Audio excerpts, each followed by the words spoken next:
Yorana Polinti, Yorana, tous les amoureux du ballon rond, c'est un réel plaisir de vous retrouver aujourd'hui pour ce nouvel épisode de Fais-moi foot. Tout de suite, le sommaire de votre émission. Sortie victorieux 3-0 de Central Sport, l'Inspiré de Vate Aterre est devenu mercredi soir le grand champion de Polynésie.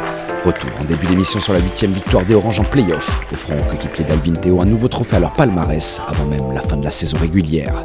Nous profiterons également de cette journée de retard pour faire le point sur ses poursuivants comme l'AS Stéphana, qui avait rendez-vous le même soir avec l'AS Dragon d'Assen Timiona. Enfin, nous terminerons cette émission avec les Tamaora qui ont découvert cette semaine les noms de leurs futurs adversaires lors du prochain tournoi qualificatif à la Coupe du Monde du 17, c'est les 20.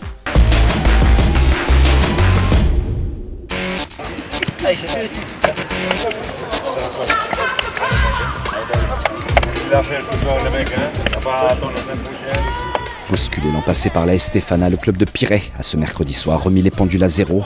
En lutte pour le titre de Ligue 1 avec les jaunes et verts, au Stade Pater et face aux Centraliens, une victoire orange pouvait offrir au club et à ses supporters un 4e titre de champion en 5 ans.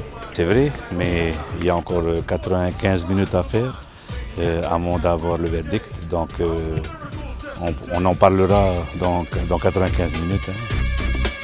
Sourire aux lèvres, le coach de Pirée récemment promu n'a pas dû patienter longtemps avant de constater la motivation de ses protégés. Dès l'entame de match, les Oranges se mettent au diapason pour montrer l'exemple Johan Tioni, mais sa tentative est repoussée du bout des doigts par Moïté et Vernodon.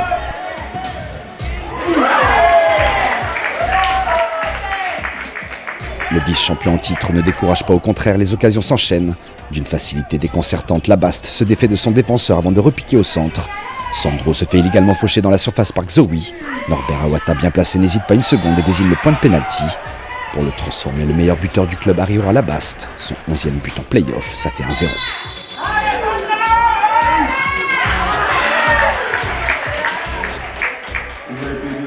La réaction des Centraliens est immédiate. Lancé, Makalou Xoui surprend les défenseurs et décroche une frappe lointaine qui finira loin du cadre de Teva Duro. Bien décidés à conserver leur avance, Pirée se rapproche alors dangereusement des cages centraliennes. Le ballon est mal dégagé par la défense. El Guiambé en profite pour faire son récital. Le 1-2 avec Tioni est parfaitement exécuté. Résultat, le Camerounais devient inarrêtable. Jessoroy n'a pas d'autre choix que de faire fauter Ekop du premier jaune du match. On prend alors le même et on recommence. Labaste choisit cette fois-ci le côté droit pour enfoncer le clou et devient au passage le meilleur buteur des phases retour. 2-0 le break est fait. Les Rouges et Noirs ne se découragent pas pour autant. Juste avant la mi-temps, le centre-tir du capitaine William Voirin frappe la transversale. Pas de changement au tableau d'affichage. Après 45 minutes, Pirée mène de 2 buts et se rapproche tranquillement du titre de champion. Sous la menace d'un second jaune, Jessoroy est remplacé à la pause par Tissot. Le géant marquisien va se créer la première grosse occasion de la seconde période. Sa tête frôle le cadre, Duro était battu.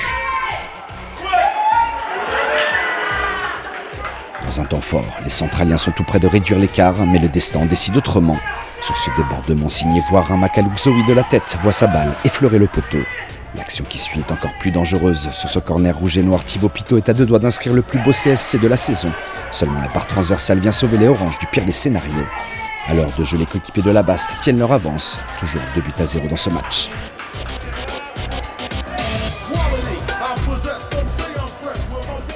Le dernier quart d'heure sera à mettre à l'actif de Pirée.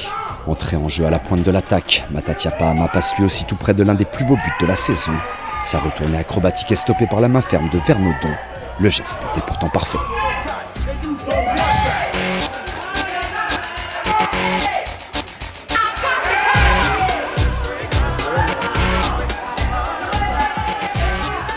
À 2 minutes du terme, le jeune Taniava Barcinas, tout juste entré en jeu, offre à Pirée le but de la libération. 3-0, les jeux sont faits, plus rien ni personne ne sera en mesure d'arrêter le rouleau compresseur orange qui s'impose pour la 8e fois en play-off. Pirée est sacré pour la 12e fois de son histoire champion de Ligue 1, un an jour pour jour après avoir laissé échapper le titre à l'AS Stéphana. J'ai déjà vu comment on avait perdu l'année dernière, donc ça me tenait vraiment à cœur de gagner ce titre cette année et là on l'a fait. Donc on est tous contents et on va essayer quand même de continuer à être invaincus sur les 2 derniers matchs. Je suis très fier de mes joueurs et donc je remercie déjà le Seigneur et après les joueurs ont été magnifiques pendant tous ces playoffs. Ils pratiquent un jeu plaisant à voir, donc ça c'est eux et donc voilà, je suis très fier de ce soir. C'est vraiment une très belle saison et elle est encore plus belle c'est l'incorporation de nos jeunes U18 qui ont prouvé encore ce soir qu'on pouvait compter sur eux. Ça veut dire que l'AS Piret commence à produire des jeunes qui sont en contact des joueurs, mais vraiment qui sont extraordinaires. Et le mérite revient aux joueurs. Nous, on est là juste pour les accompagner, mais le mérite revient à eux. Et c'est eux qui sont là du lundi au samedi, qui font le travail. Et félicitations à eux. Ah oui, c'est magnifique. Hein, et nous, on est très fiers, on a travaillé dur toute cette année. Et voilà, le travail paye, comme on dit. Hein.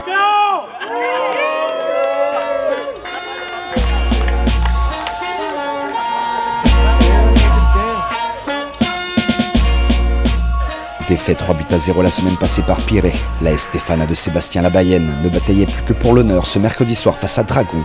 Après le premier but inscrit par François Mou 14 secondes après le coup d'envoi, les jaunes et verts ont pris le match à leur compte. Malgré plusieurs actions chaudes, les joueurs de Titiro ne parviendront pas à revenir au score. Pire encore, à l'heure de jeu, les hommes d'Ascentimona encaisseront un second but, signé Théotou Giton. 2-0 au finish. Tefana s'accroche à 2 journées du terme de la saison à la place de vice-champion de Polynésie. Une seconde place, devenue sans réel intérêt, après que l'OFC ait décidé de qualifier les seuls champions nationaux. On a rebondi, une grande équipe, elle perd jamais 2 fois consécutivement. Donc on a montré caractère et surtout on va rien lâcher. Au classement, Piret réalise pour le moment un sans faute et comptabilise le maximum de points, à savoir 32 points sur 32 possibles. Tefana et Vénus, à égalité parfaite, se disputeront cette semaine le titre honorifique de vice-champion de Polynésie. Les Centraliens sont 4e avec 17 unités. Dragon occupe la 5e place, relégué à 22 points du leader. Avec un match en plus disputé, la Estamari Punaru clôture le classement. Les 2 dernières journées de championnat se joueront cette semaine. À partir de lundi et pour la 6e fois de la saison, Tefana et Piret seront opposés à 19h30 à Louis-Ganivet. Vénus recevra dans le même temps Dragon. Samedi à 17h30, les 3 dernières rencontres de la saison opposeront Dragon à Punaru. Piret se rendra à Maïna et enfin Tefana recevra Central Sport. En play-down et dans un match considéré comme une finale, Pueo et Temanava se disputeront samedi à 15h la seconde place, synonyme de maintien. La SJT à égalité de points est toujours en course, recevra quant à lui Papenou. Enfin l'OM aura la lourde tâche de faire tomber le Taïrapu Football Club, leader incontesté des play-down, et d'ores et déjà maintenu en Ligue 1 la saison prochaine.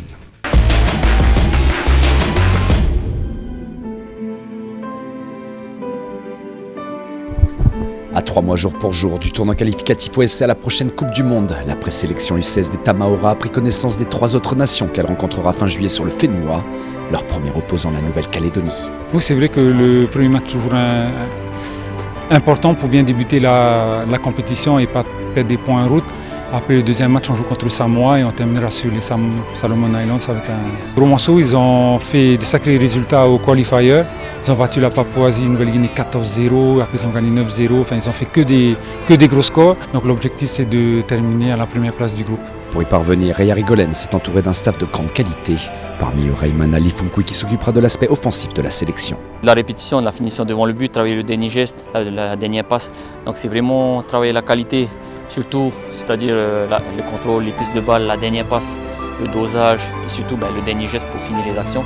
Et ça peut être décisif sur des matchs où peut-être on ne dominera pas, où on aura peut-être 1 ou 2 occasions dans le match. Pour parvenir au sommet, le staff technique devra faire le bon choix, à commencer par sortir de terre une liste de 21 Haïtos prêts à tout donner pour le tricot rouge. 18 joueurs de champ et 3 gardiens. Je fais le tour des terrains, Raymana aussi, il passe de temps en temps, il voit également les matchs.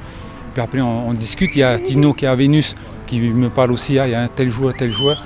Donc après voilà, c'est un travail de groupe et voilà, après voilà, la liste n'est pas fermée. Pour l'instant on n'a pas de date butoir de l'OFC, donc la porte est ouverte. La préparation physique de nos Tamaora prendra un virage un mois avant le début du tournoi. L'objectif est à 200% pour leur entrée dans la compétition. C'est difficile, ouais, à l'école, les entraînements, le sort. Mais après, ça va, si tu es habitué, ça passe. C'est votre passion. Voilà, c'est ça, on aime. Du coup, on donne tout sur ce sport. Et ce sera vraiment à partir du 1er juillet, la grosse partie athlétique pour être en forme à partir du 28 et démarrer dès la Nouvelle-Calédonie le premier match par une grosse perf.